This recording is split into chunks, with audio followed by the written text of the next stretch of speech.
نو زه به داسې نیمګړې غونته دعا کوم او خدای ته یې راله پوره کا.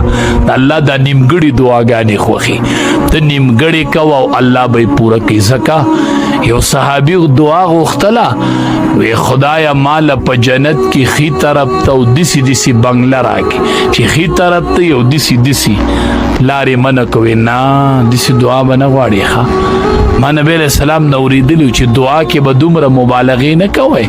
په جنت کې راکې او په دغې ځای کې راکې او دسی کور راکې او نه نه نه نه نه نه نه نه دا خو ته الله ته د دعا چل ښیې. نعوذ بالله دسی به نه کوې دسی به نه کوې.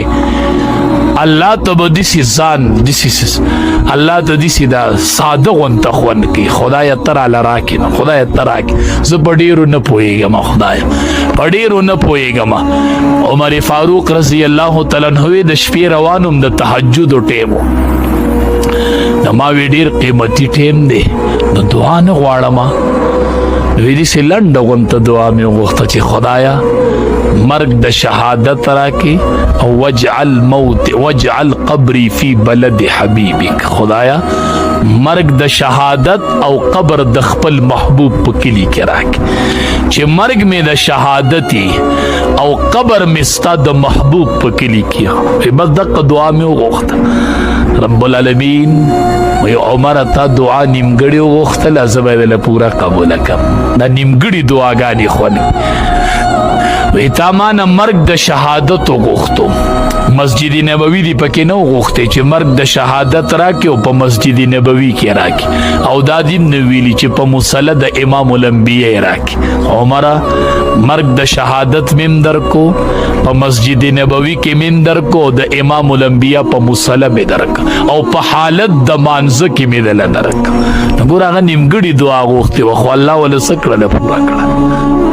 اوی وجعل قبری فی بلد حبیبک. خدایا قبر مس د خپل محبوب په کلی کې وګرځه. نو تا خو ما نه صرف کلی غوښتی و مدینه منوره دې غوښتی وه نو دا جنت البقیع خو مدینه منوره نه ده.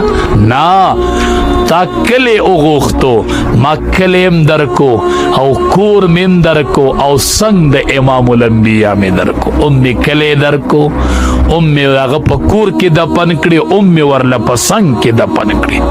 نو ته نیمګړې دعا غواړه او الله به یې پوره قبلې. بیبي اسی نیمګړې دعا غوښتې وه. ښه خدایه په جنت کې د ځان خواته یو کور راکړي چې فرعون سزا ورکوله که نه او فرعون بې عزتي کوله د بیبي اسی. ځکه هغې ورته وی تا ته رب وامننه چې سړي